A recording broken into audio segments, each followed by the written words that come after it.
Welcome to the HardReset.Info YouTube channel.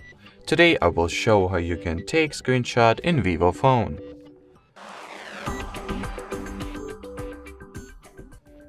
So there are quite a few ways to do that. You can just simply simultaneously press the side and volume down keys like that. And as you can see, the screenshot gets taken. You can also enable the gestures shortcuts for it. If you'll go into the settings, then shortcuts and accessibility as capture, and turn on the slide down with 3 fingers to take a screenshot toggle like that. And now you will need to make the following gesture. And as you can see, the screenshot gets taken successfully. You can also take a screenshot by opening the control panel, then tapping at the as capture and choosing if you would like to capture long screenshot, rectangular screenshot, or funny screenshot.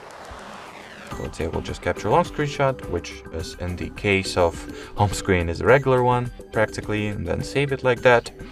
In order to find those screenshots, you will need to open your gallery, then albums, and all the screenshots will be stored in the separate screenshots album. Alrighty, so that will be it for this video. Thanks for watching, and bye bye.